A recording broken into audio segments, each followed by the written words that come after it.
Drive और जैसे और कई ऑर्गेनाइजेशन आ गई। इन ट्रकिंग इंडस्ट्री आना चाहिए या आ रहा है, नौजवान जो इसके लिए आना चाहिए। तरीकेकार होता है आपका रेट लेने का, घंटों में चेंज होते हैं या दिनों में चेंज होते हैं। रेट्स के मामला जिनके हिसाब से जा रहा है, रेट तो रिवर्स लोड पे भी डिपेंड करता है। अगर एक्सपोर्ट बढ़ाया जाए तो वापसी का किराया भी अच्छा हो जाएगा और ट्रांसपोर्ट जो है उसकी आने जाने की जो रनिंग पोजीशन है वो बढ़ जाएगा। बिस्मिल्लाहिर्रहमानिर्रहीम। अस्सलाम वालेकुम नाज़रीन, मैं हूं अरमान अहमद और आप देख रहे हैं सप्लाई चेन लीडर्स पीके। इस प्रोग्राम में हम आपको मिलवाएंगे सप्लाई चेन पाकिस्तान के टॉप लीडर्स के साथ और जानेंगे उनकी आरा और उनकी जर्नी। आज जो हमारे दरमियान मौजूद हैं दो मेहमान, सप्लाई चेन का एक बहुत ही अहम पार्ट ट्रकिंग इंडस्ट्रीज से है। आज हम इन दोनों मेहमानों से ट्रकिंग इंडस्ट्रीज के अहम पहलुओं पर बात करेंगे, उनके चैलेंजेस, उनके मौक़े और मुस्तक़बिल पे गौर करेंगे। हमारे दरमियान दो मेहमान मौजूद हैं। सबसे पहले मेहमान कमर आलम साहब, जो कि इस इंडस्ट्री से काफ़ी अरसे से वाबस्ता हैं और इनकी कंपनी है कार्गो जोन, उनके CEO हैं और काफ़ी अरसे से इस कंपनी को रन कर रहे हैं। अस्सलाम वालेकुम। दूसरे हमारे मेहमान सिराज अहमद साहब, काफ़ी सीनियर साथी हैं इस ट्रकिंग इंडस्ट्रीज़ के और सिराज इंटरनेशनल गुड्स ट्रांसपोर्ट के CEO हैं। अस्सलाम वालेकुम। सबसे पहले आप लोगों का बहुत बहुत शुक्रिया कि आप मेरे इस प्रोग्राम में तशरीफ़ लाए। तो आप अपनी जर्नी के बारे में बताएं। तो सबसे पहले आज से कोई 10-12 साल पहले की बात है, तो मैंने एक दो ऑर्डर मिले मुझे ये सप्लाई चेन के हवाले से। मैं ट्रक अड्डे पे गया, वहाँ की इंडस्ट्री को देखा और दो ऑर्डर मैंने भी किए। ऐसा हुआ कि अल्लाह के हुक्म से वो ऑर्डर सक्सेसफुल हो गए और जैसे ही कंप्लीट हुए तो कस्टमर और कंज्यूमर की मुझे समझ आ गई कि इन लोगों ने क्या करना है। अब स्टार्ट ये हुआ कि एक कस्टमर ने मुझे ऑर्डर दिया और मुझे मालूम हो गया कि यार ये गाड़ी कहाँ से मिलेगी। फिर मैं चला गया, इस चीज़ को देखा कि गाड़ी वहाँ से मिलेगी ट्रक अड्डे। जब इन दो चीज़ों को मैंने आपस में मिल बैठ के देखा तो मैंने एक चीज़ को गौर से देख लिया कि अगर हम बीच में बैठ के मिडिल मैन के हिस्से से काम करें तो हम आगे बढ़ सकते हैं। मैं या मेरे दूसरे नौजवान इस चीज़ को देख सकते हैं। तो इस चीज़ ऐसा ऐसा एक ऑर्डर, दो ऑर्डर, 3 ऑर्डर, 4 ऑर्डर, फिर मेरे अपने ताल्लुकात और माशाल्लाह एक अच्छी रेपुटेशन की वजह से मैं आज आपके सामने हूँ। बहुत शुक्रिया सिराज साहब, आप भी अपनी जर्नी के बारे में बताएं। जी मैं 1994 से इस इंडस्ट्री से वाबस्ता हूँ। 1994 से 2007-2009 तक मैं एज ट्रेनिंग भी काम किया है और इसको समझा भी है, मुख्तलिफ मोहतों पर काम करता रहा हूँ और इस काम को समझता रहा हूँ, करता रहा हूँ। और अल्लाह के फजल से 2011 में फिर मैंने अपना ट्रांसपोर्ट शुरू किया मैंने, और जो मेरी पहले से ताल्लुकात थे और पहले से काम का तजर्बा था, उसी तजर्बे की बुनियाद पर काफ़ी काम इंडस्ट्री में मिला और कर रहा हूँ। काफ़ी इंडस्ट्रियों का काम अल्हम्दुलिल्लाह कर रहा हूँ। साथ साथ में बहुत से कमर्शियल क्लाइंट्स है जिनकी मैं ट्रांसपोर्टेशन कराची से पूरे पाकिस्तान के लिए देता हूँ। तो ये अल्हम्दुलिल्लाह अच्छा वक्त हमने गुजारा और बेहतरीन काम है ट्रांसपोर्ट का जो चल रहा है हमारा वक्त के साथ साथ। मौजूदा दौर में ट्रक ऑपरेटर को सबसे बड़े चैलेंजेस का सामना करना पड़ता है, वो क्या क्या चैलेंजेस? रोड के चैलेंजेस बहुत सारे हैं। रोड के बहुत से चैलेंजेस हैं। बाज़ औक़ात सियासी हालात की वजह से रोड बंद हो जाते हैं, बाज़ औक़ात उसकी वजह से क्या नाम है बहुत से मज़हबी त्योहारों पे रोड बंद हो जाते हैं, बाज़ औक़ात मौसम की तब्दीलियाँ हो जाती हैं, सैलाब वगैरह हो जाते हैं, उसमें काफ़ी परेशानी होती हैं। सप्लाई चेन मुतासिर होती है, गाड़ियाँ वक्त पर नहीं पहुँच पाती हैं। फिर ये होता है कि जो हमें ज़रा अजनास होती है, फ्रूट भी इसमें आता है, खाने पकाने का सामान भी आता है, इंडस्ट्रियल गुड्स भी होती है, ये वक्त पर नहीं पहुँचती है तो काफ़ी नुकसान भी होता है। اور पब्लिकली उनको वो चीज़ें प्रॉपर नहीं पहुंच पाती हैं तो उसकी रेट भी बढ़ जाती है। क्या ट्रक बिजनेस जो है वो ज़्यादा सरमायाकारी पे मुनहसर है या फिर ताल्लुकात पे? इसमें 2-3 चीज़ें आ जाती हैं। एक, अगर आप एक काम करते हैं तो ऑलरेडी आहिस्ता आहिस्ता आपके ताल्लुकात बनते हैं और ज़्यादातर ट्रस्ट पे चलता है, यकीन और ट्रस्ट। अगर आपका यकीन और ट्रस्ट कामिल है, किसी को आप पे यकीन और भरोसा और आपकी कंपनी अच्छा काम कर रही तो आपका ताल्लुकात। फिर दूसरा ये कि जब आप एक काम करते हैं उसके साथ आहिस्ता आहिस्ता और भी रिलेटेड होते हैं, नए काम करने वालों के लिए होते हैं, पुराने वालों के तो ताल्लुकात काफ़ी ज़्यादा होते हैं और उस हिसाब से चल रहे होते हैं। लेकिन साथ साथ में सरमाए की बड़ी ज़रूरत होती है इसमें, क्योंकि इसमें ट्रकिंग इंडस्ट्री एक ट्रक की कीमत काफ़ी लाखों में, अब तो शायद करोड़ों में भी पहुंच गई है, तो वो भी अखराजात भी हैं। फिर दूसरी बात ये कि सिर्फ ये नहीं कि सिर्फ माल पहुंचाना, तो उसको उस तरीके से संभालना भी होता है, बुकिंग होती है, हमें रास्ते में गाड़ियों को ईंधन भी चाहिए होता है, बहुत से मामला होते हैं, तो उसके लिए सरमाए की भी ज़रूरत होती है, ताल्लुकात की भी ज़रूरत होती है, यकीन और भरोसे की भी ज़रूरत होती है जो होनी चाहिए। उसके बगैर कोई कारोबार शायद नहीं चल सकता। जी जी। अगले सवाल पे आते हैं, क्या पाकिस्तान में ट्रकिंग ऑपरेशन जदीद हो रहे हैं या फिर कोई पुराने तरीके? यकीनन जदीद हो रहे हैं, वक्त के साथ साथ देखें इस वक्त जो मवासलात का हमारा निज़ाम है जदीद होता जा रहा है, सोशल मीडिया प्लेटफॉर्म आ गए, इस तरह ट्रांसपोर्ट में भी ये आहिस्ता आहिस्ता तब्दीलियाँ आ रही हैं। अगर एक दिन के लिए ट्रकिंग सेक्टर बंद हो जाए तो मुल्क की सप्लाई पे क्या असर पड़ता है? देखिए, एक दिन के लिए तो फर्क नहीं पड़ेगा। अगर हम 2 दिन पे चले जाते हैं या 3 दिन पे चले जाते हैं फिर बहुत ज़्यादा उसमें जब सप्लाई रुक जाती है, ठीक है, खाम माल नहीं पहुँच सकता या हमारा एक्सपोर्ट नहीं पहुँच सकता, ठीक है, तो जहाज़ की शिपमेंट की जो टाइमिंग होती है वो डिले हो जाती है, ठीक है, और जो हमारी ज़रिया अजनास हैं जो कि जिसमें खाने पीने का आइटम है उसके ख़राब होने का डर होता है या उनकी कास्ट बढ़ जाती है, उसका असर जो है वो आ जाता है, कस्टमर पे आ जाता है, जिसकी कुव्वत ख़रीद है वो बढ़ जाती है। एक चीज़ और भी है साथ में कि एक दिन में 1 घंटे की रुकावट भी बहुत से कामों को नुकसान पहुंचा देती है। जैसे बात आपको कमर साहब ने बताया कि एक्सपोर्ट की शिपमेंट लेट हो जाए और उसका लॉक हो जाए कि अब आगे इस जहाज़ में माल नहीं जा सकता है, आने वाले जहाज़ में, तो उसकी शिपमेंट लेट हो जाएगी, तो अखराजात भी बढ़ जाते हैं, उसके माल के ख़राब होने का या उसकी बुकिंग कैंसिल होने का भी खतरा बढ़ जाता है। बहुत से मामला होते हैं, एक दिन ही 1 घंटे के लिए भी अगर हो जाए तो बहुत मुश्किलात हो जाती है। अच्छा, क्या कंपनियां लॉजिस्टिक पार्टनर जब चॉइस करती हैं, चुनती हैं, तो क्या वो कम रेट के बिना पे चुनती हैं या बेस्ट सर्विस के बिना पे चुनती हैं? रेट का कम होना भी इसमें है और उसकी मयार और काबिलियत को भी देखा जाता है, उसकी सर्विसेज को भी देखा जाता है। क्या मुख्तलिफ कंपनियां मुख्तलिफ रेट ऑफर करती हैं या तमाम जो मेंबर हैं वो एक ही रेट ऑफर करते हैं? नहीं, मुख्तलिफ रेट्स होती हैं। उसकी क्या वजह? उसकी वजूहत का, हर कंपनी के पास अपनी अवेलेबिलिटी होती ट्रांसपोर्ट की। अगर उसके पास कुछ अवेलेबिलिटी के मुताबिक गाड़ी है तो उस हिसाब से वो रेट देते हैं। बाज़ औक़ात मार्केट में रेट्स जो होते हैं वो उतार चढ़ाव का शिकार होते हैं।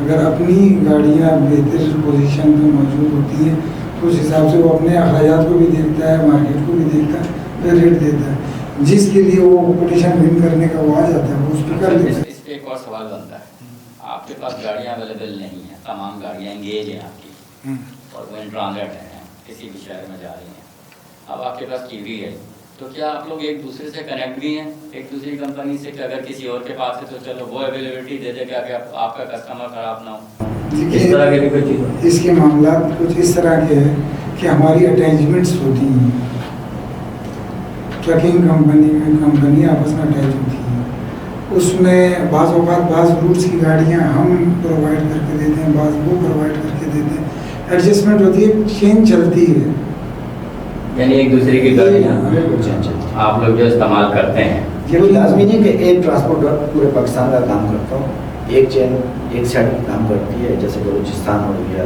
KPK हो गया, یا پنجاب میں ہو گیا. اب ایک ٹرانسپورٹ سب 3 یا 4 صوبوں کو کام نہیں کر سکتے. ایک بڑا امپورٹنٹ سوال جہاں تک سمجھتا ہوں اس انڈسٹریز کو، وہ یہ کہ کیا ریٹ جو ہے وہ ریورس لوڈ پہ بھی ڈیپینڈ کرتا ہے؟ دیکھیے میں آپ کو اس چیز پہ وضاحت دیتا ہوں کہ لوڈ ٹرانسپورٹ کا جو لوڈ ہے وہ کراچی شہر سے پورے پاکستان کے لیے زیادہ ہے بنسبت اس کے دوسرے شہروں سے لوڈ کم ہوتا ہے.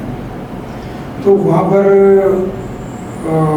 جو گڈس کی جو اویلیبلٹی کم ہے، تجارتی سامان کی بھی انڈسٹریاں وہاں ماشاء اللہ کافی ہیں، لیکن جتنی تعداد میں گاڑیاں یہاں سے جاتی ہیں اس حساب سے وہاں کام کم ہوتا ہے.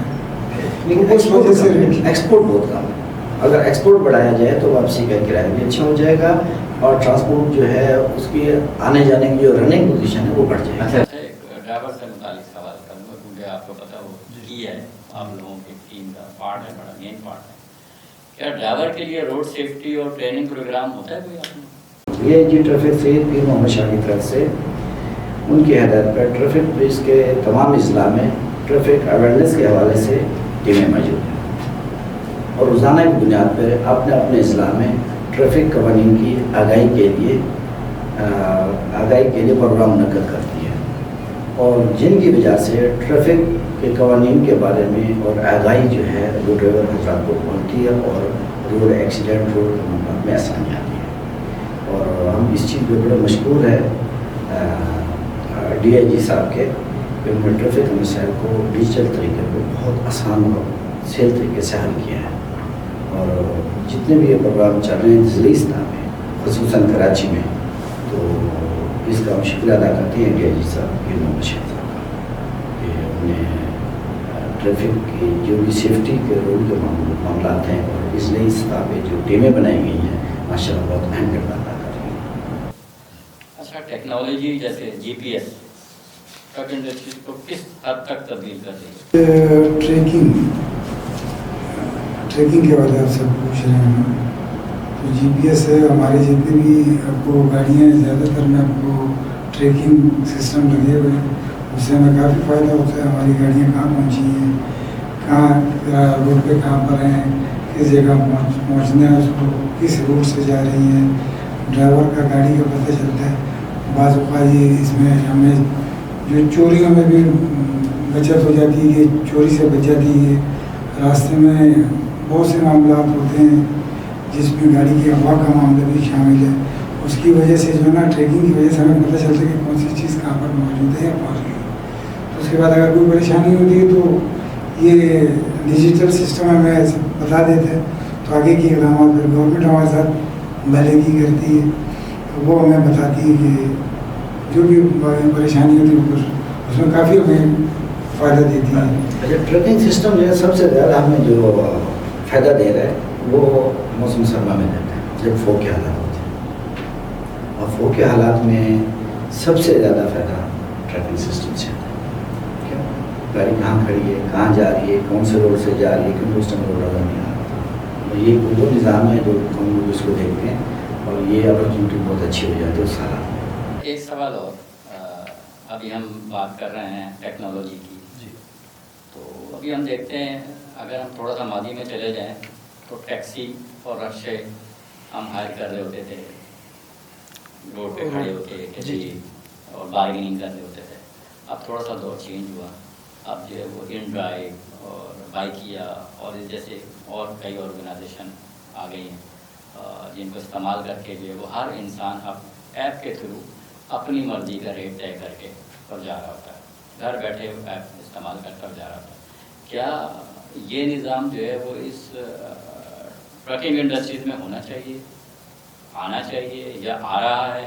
تھوڑا سا اس کے بارے میں. دیکھیے بات یہ کہ ہمارا کام تجارت سے وابستہ ہے، تو وہ ٹرانسپورٹ کمپنی ہیں ان کے ساتھ اسی طرح کے رابطے میں ہے کہ آپ کو ابھی میں نے بتایا کوٹیشن ہوتی ہے، بروس کرنی ہوتی ہے، کمپنی بیس کرتی ہیں، وہ تو ہوتی ہے. اب جو آپ کہہ رہے ہیں کہ یہ تو ایک چھوٹی یہ شہری سطح پہ آپ بات کر رہے ہیں کہ شہری سطح پہ یہ ہے. اب کنٹری کے لیے کوئی بھی چیز اس طرح کی ایپ جو ہے وہ نارملی آپ اگر کبھی بھی گوگل سرچ کریں गूगल सर्च करें उस पर आपको कंपनियां मिल जाती हैं, तो उससे हर कंपनी से हो। तो लेकिन जो आप कह रहे हैं तो ये लोकली होती है कि लोकल ये चल रहा है, तो इस तरह छोटे छोटे पैमाने पर तो वैसे काम हो भी रहा है, लेकिन आगे के लिए तो ज़्यादातर कंपनियाँ वो अपना डिजिटली राब्ता जो होता है, ताल्लुकात होते हैं, इस बिना पे काम करती है। तो आगे चल के हो सकता है ऐसा कुछ हो, लेकिन तजारती पैमाने पे काफ़ी मामला मुश्किलात होती हैं इसमें। ये तो छोटे पैमाने पे अगर आप कहते हैं शहर के, ये जितनी भी आप सहूलियतें बता रहे हैं ये शहर में है, करीब करीब के लिए करीब करीब की ऐसी ऐप अभी तो नहीं आई, लेकिन मुस्तक़बिल करीब में आ जाएंगी। जैसे अभी भी आप कहते हैं यहाँ हो या बाइकिया वगैरह से ये छोटी छोटी तरसीलें होती हैं। ट्रकिंग इंडस्ट्री जो है वो इस फील्ड में अभी तक नहीं आई। ट्रकिंग इंडस्ट्री आपको मैंने इसी की वजाहत दी है ना कि तजारती कंपनियाँ अपने ताल्लुकात और उस पर चल रही होती हैं, सिस्टम पे जो है कॉर्पोरेट कस्टमर चल रहे होते हैं ना आप, जी जी, लेकिन जो एक अवामी सतह एक आम शख्स है, वॉकिंग कस्टमर है आपका, वो किस तरह आपको अप्रोच करेगा, और वो भी बहुत बड़ी तादाद में। अगर आप पाकिस्तान कोई वॉकिंग कस्टमर पे नज़र डालें तो एक बहुत बड़ी तादाद में है, तो उसको जो है वो किस तरह। देखिए मैं आपको बताऊँ, इसके लिए भी जो तजारती मराकज़ की जगह हैं वहाँ पर हमारी बुकिंग कंपनियाँ बनी हुई हैं, छोटी छोटी है, जो छोटे छोटे पैमाने पर बुक करती है, और वो वहाँ से छोटी गाड़ियों में हमारी कंपनी को बड़ी वेयर हाउस पहुँचता है, वहाँ से हम लोग ट्रांसपोर्टेशन करते हैं। तो आगे डिजिटल होने के लिए तो मेरे ख्याल में टाइम काफ़ी है, लेकिन वो अब वो कंट्री के लिए की बात मैं आपसे कर रहा हूँ। हर तजारती मराकज़ के करीब ऐसी छोटी छोटी जगह होती हैं जहाँ पर जैसे छोटे 1-2 कार्टूनों का वो है, वो फ़ोन पर भी हमारी कंपनी के नुमाइंदे आते हैं, फ़ोन पर भी ले जाते हैं, वो हो जाती है। वहीं से बात नहीं कर रहा मैं, प्योर FTL की बात कर रहा हूँ, FCL की बात कर रहा हूँ, फुल कंटेनर की बात कर रहा हूँ। उसमें जो है वो अगर हम इस तरह जिस तरह ये ऐप है, अगर हम इस तरह की ऐप आइंदा आने वाले वक्तों में मुस्तक़बिल करीब में ऐसा हो सकता है, तो फिर ये बहुत आसानी रहेगी, एक आम आवाम भी इसको अप्रोच कर सकता है, रेट को गेज कर सकता है।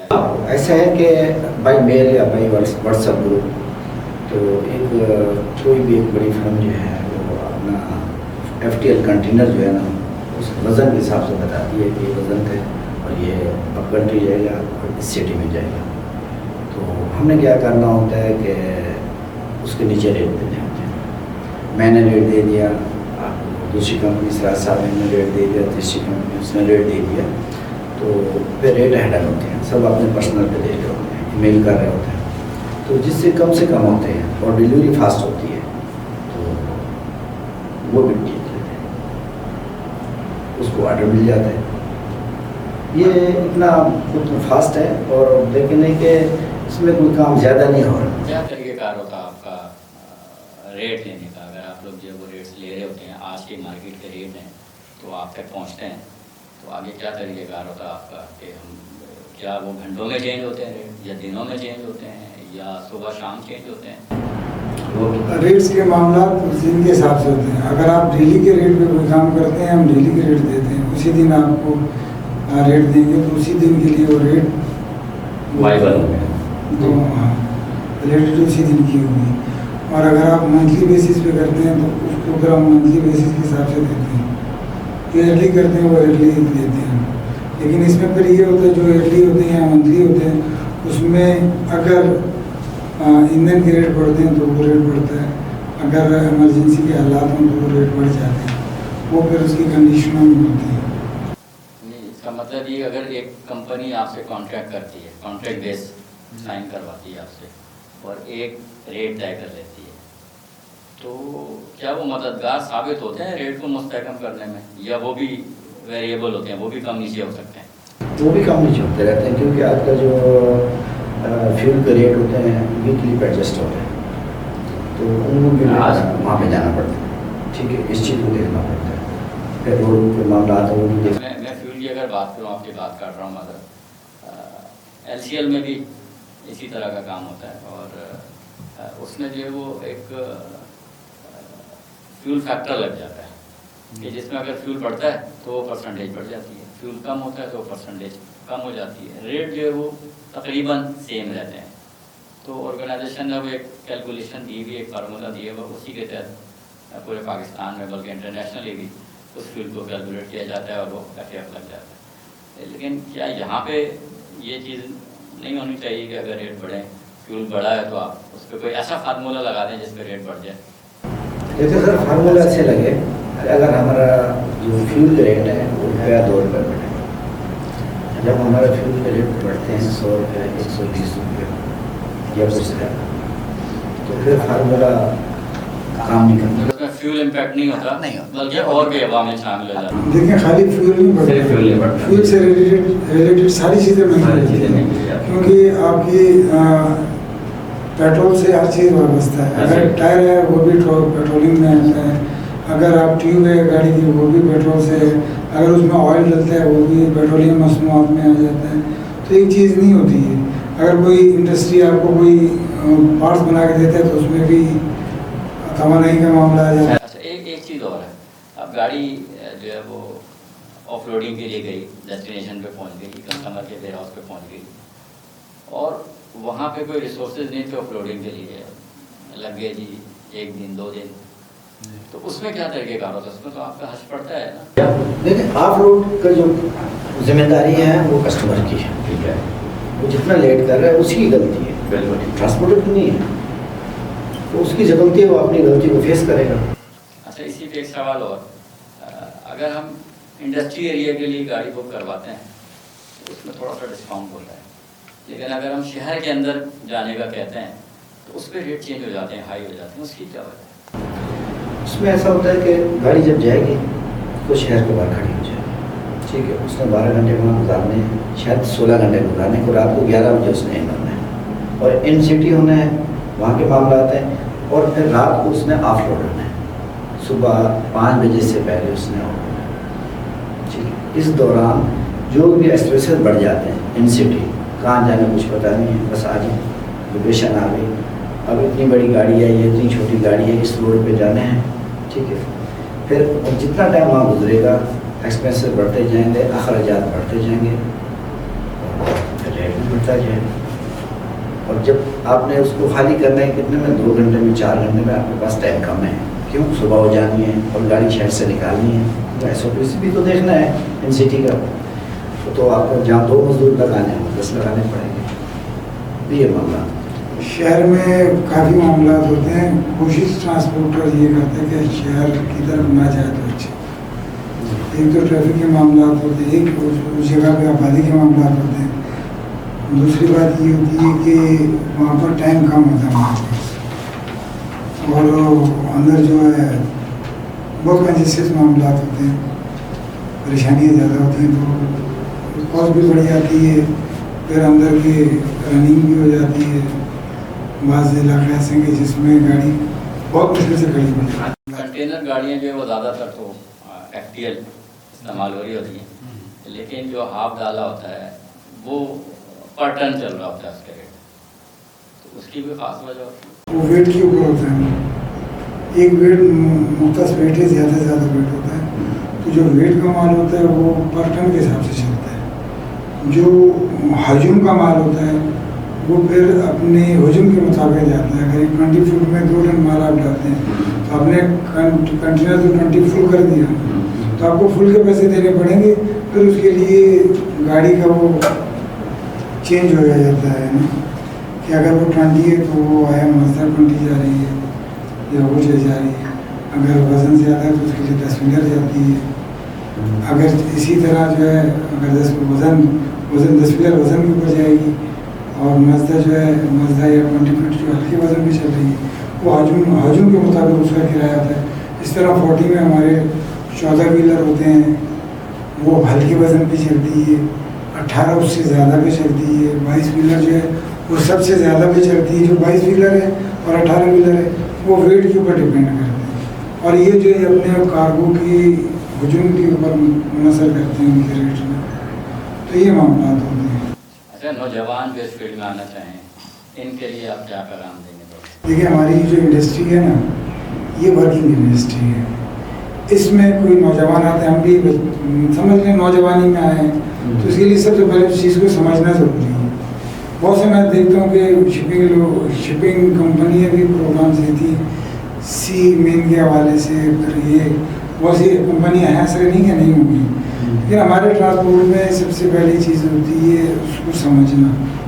اس سمجھ کے لیے ایک طرح سے آپ یہ کہیں گے کہ انسٹیٹیوٹ ہے ایسے ہماری ہر کمپنی کے ایک انسٹیٹیوٹ ہے. اگر ایک کمپنی میں آپ کام پہ لگتے ہیں تو ایسا نہیں کہ آپ صرف اس چیز کو دیکھیں، اس کو دیکھیں گے، سمجھیں گے، سمجھ کے پھر اس کو اپلائی کریں گے. جب آپ اس قابل ہو جاتے ہیں کہ اپلائی کر سکتے ہیں تو پھر آپ کے جو دماغ میں جو بھی نئے نئے آئیڈیاز ہوتے ہیں وہ چمکتے ہیں، بڑھتے ہیں، سمجھ آتی ہے تو اس حساب سے لوگ بڑھتے ہیں، کام بھی بڑھتا ہے.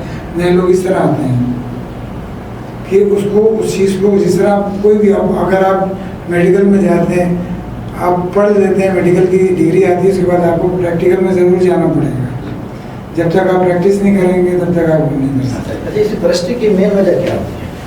بالکل ڈیلی ایک جیسا سامان نہیں آتا. آج چھوٹا سامان آ گیا، کل بڑا سامان آ گیا، اس سے زیادہ وزن والا آ گیا. اسی لیے اسے فیلڈ میں رہ کے اس کو دیکھنا لازمی ہوتا ہے. آپ کے خیال میں ہونا چاہیے انسٹیٹیوٹ سرٹیفکیشن کوئی ایسا ادارہ جو ان چیزوں کو ٹرین میں آپ کو یہی بتا رہا ہوں کہ ہماری کچھ کیریئر ایسوسیشن کے ممبرس ہیں، ٹرانسپورٹر ہیں، ان کی ہر ایک کمپنی ایک انسٹیٹیوٹ ہی ہے. بغیر آپ کو کچھ سرٹیفکیٹ دی آپ کو اس قابل بنا دیتی ہے کہ آپ ایک سرٹیفائڈ بن جاتے ہو، اس ٹرانسپورٹر بن جاتے ہو، اس کام کو سمجھ لیتے ہو. اگر ہماری انڈسٹری سے کوئی کام سیکھ کے کسی اور سیکٹر میں بھی جاتا ہے، انڈسٹریل سیکٹر میں، تو بھی وہ اس قابل ہوتا ہے کہ اس کام کو سمجھتے ہوئے وہ آگے اپنے کام کو مینٹین یا سنبھال سکتے ہیں. اچھا، آپ اگلے 5 سے 10 سال میں پاکستان ٹرکنگ انڈسٹریز کو کہاں پہ دیکھتے ہیں؟ دیکھیے جس طریقے سے بڑھ رہی ہے ٹرانسپورٹ کمپنیاں بڑھ رہی ہے، ٹرانسپورٹ بہت زیادہ بڑھ رہی ہے اور اس کے بہت سے اچھے پہلو بھی ہیں. تجارت کی طور پہ اگر پاکستان اپنے انڈسٹری کو زیادہ ریلیف دے، زیادہ اس کو بڑھائے تو اس سے ہمارے ٹرانسپورٹ کو اثر بھی ہوگا، بڑھے گا کام. پھر ایکسپورٹ بڑھائے تو اور زیادہ بہترین ہو جائے گا. اپنے قریبی ہمسایوں کے ساتھ ان کے جو تعلقات اچھے ہیں اور بہترین ہو جائے، تعلقات بڑھ جائیں تو بائی روڈ ہم کو سہولیت دے دیں گے کہ جو بائی سی کافی لمبا پڑتا ہے. سر سب سے پہلے تو یہ کہ ہم سی پیک کو دیکھ رہے ہیں. اگر ہمارا سی پیک کمپلیٹ ہو جاتا ہے تو ہمارے جو روڈ کی ایکسپینسز ہیں، فیول ہے اور ٹائم ہے، سب کور ہو جائے گا. اگر جتنے بھی جیسے سراج بھائی نے بتایا ہے، سراج صاحب نے بتایا ہے کہ ہمارے ہمسائے ممالک کے ساتھ تعلقات اچھے ہو جاتے ہیں تو ہماری لوجسٹک جو فیلڈ ہے اس میں ٹائم بھی کم ہو جائے گا، کاسٹ بھی کم ہو جائے گی. اس کا فائدہ دین پبلک کو ٹرانسفر ہو جائے گا. آپ دونوں کا بہت بہت شکریہ کہ آپ اس پروگرام میں تشریف لائے اور کافی معلومات ہمیں فراہم کی. ناظرین، آپ نے یہ ایپیسوڈ دیکھا اور انشاءاللہ اسی طرح نیکسٹ پروگرام میں بھی ہم کسی بہترین لیڈر کے ساتھ، سپلائی چین لیڈر کے ساتھ حاضر ہوں گے. اس وقت تک کے لیے اجازت دیجیے. اپنا اور اپنی فیملی کا بہت خیال رکھیے. اللہ حافظ.